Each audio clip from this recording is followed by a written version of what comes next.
Indonesia diwarisi tanah yang subur, tanah yang menjadi pesona untuk banyak orang, bahkan sampai keluar Nusantara. Adalah kemenyan atau kemenjen, salah satu harta dari para leluhur untuk anak cucunya yang mendiami Pak-Pak Barat.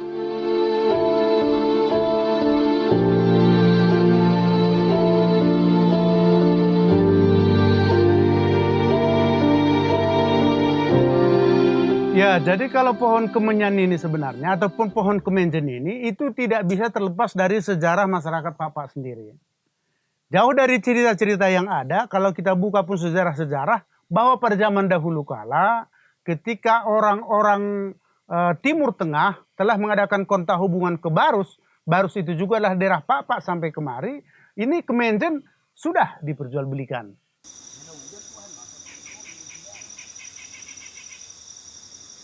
Pohon kemenyan ini tumbuh di hutan Pak-Pak Barat. Meski sekarang sudah banyak para petani yang juga menanam pohon kemenyan untuk tetap mempertahankan tanaman pembawa berkah ini.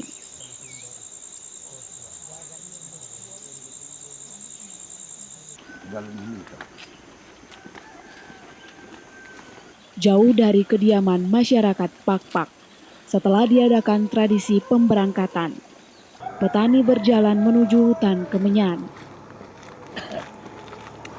Meski jarak yang ditempuh cukup jauh, para petani dengan usia yang tak muda lagi ini tetap menaruh harapan pada semangat yang menjadi bekal utama.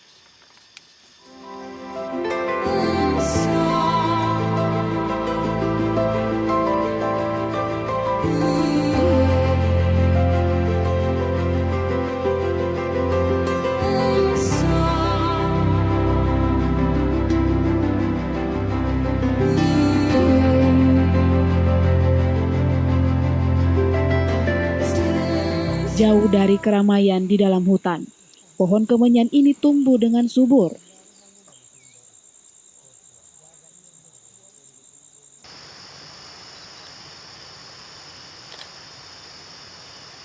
Sampailah di tempat mereka menjalankan tradisi selanjutnya.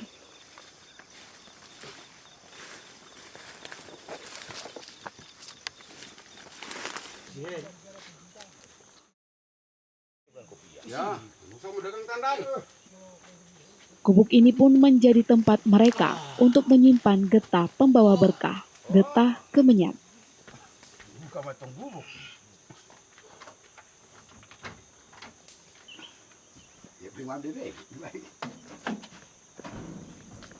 Tak hanya semangat, semua alat yang sudah dibawa ke hutan akan dipersiapkan sebelum mengambil getah kemenyan.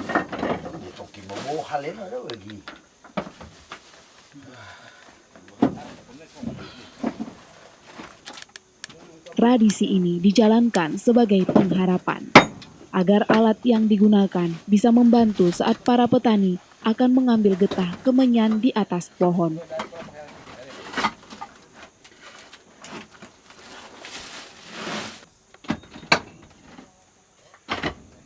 Masuk ke dapur dah. Mengambil getah kemenyan atau kemenjen biasanya dilakukan dengan cara memanjat pohon.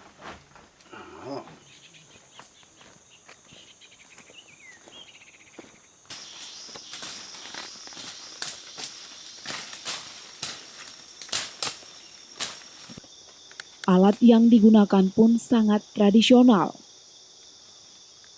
Untuk keselamatan, para petani sudah pasti pasrah kepada Tuhan. Namun, rasa percaya pada leluhurlah yang telah menjalani tradisi ini sejak lama, menjadi pedoman yang tak tertulis.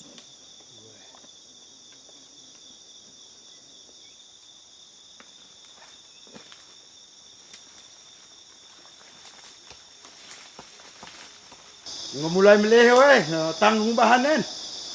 Ya, ekace ko ya, merodong-odong men, semua terasa melehen.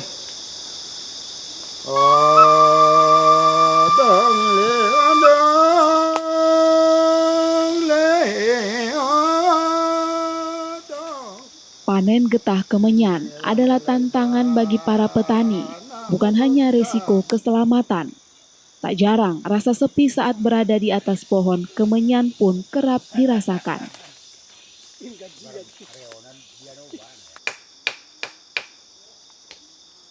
Seketika itu jugalah muncul nyanyian untuk menghibur diri sendiri.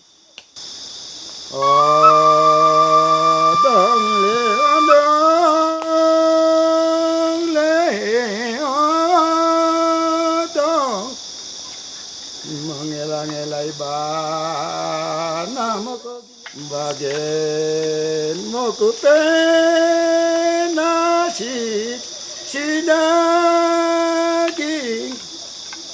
malialira. Tradisi ini sudah ada sejak pohon kemenyan tumbuh di Pak-Pak Barat. Nyanyian ini menjadi budaya yang tak terpisahkan oleh masyarakat Pak-Pak.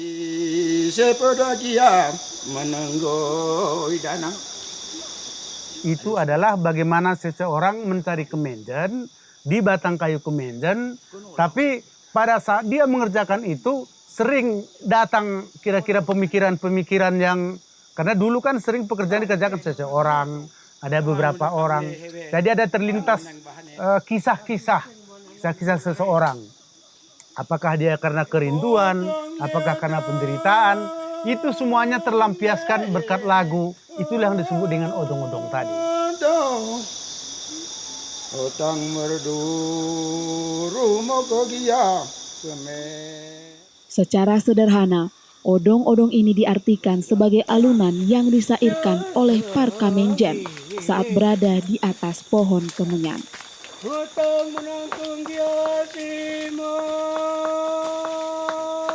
Tak ada syair atau lirik yang pasti dalam odong-odong ini. Petani-petani ini melantunkan sesuai apa yang mereka rasakan.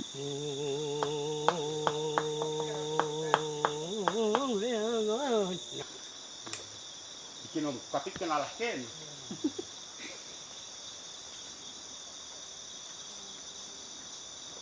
Hei, dekat orang kita, mula kita. Dodoh hati lain kita akan kenai. Hei, mula mau kita. Gak maca gerarien. Itulah yang disebut dengan odong-odong tadi. Jadi kita seorang perkemenjan sudah menyanyikan, melantunkan odong-odong, itu rasanya semua hutang sudah terbayar. Semua rindu sudah terobati. Bahkan lapar pun sudah jadi kenyang. Nah, itu kira-kira. Ketika masyarakat ada Pak-Pak, odong-odong ini sudah ada. Karena lagu-lagu di daerah Pak-Pak ini nggak banyak. Untuk laki-laki itu biasanya odong-odong. Yang disenandungkan itu pun pada awalnya tidak bisa di tengah-tengah banyak orang, di halayak ramai. Itu harus di tempat sunyi, maka termasuk di tengah hutan.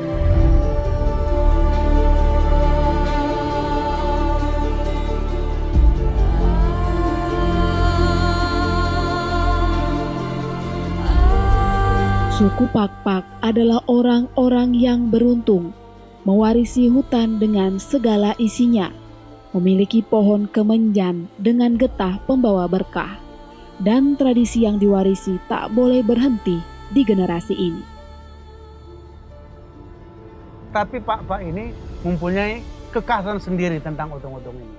Kenapa demikian? Karena odong-odong ini sebenarnya tidak punya syair. Nah, dia datang sendiri dari pemikiran, artinya apa yang kita pikirkan itu yang muncul.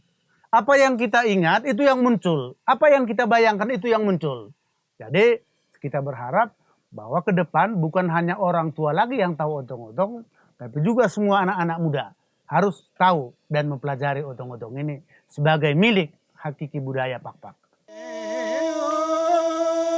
Odong-odong adalah warisan yang tak dituliskan, namun harus menjadi harta kekayaan yang tak bisa ditukarkan.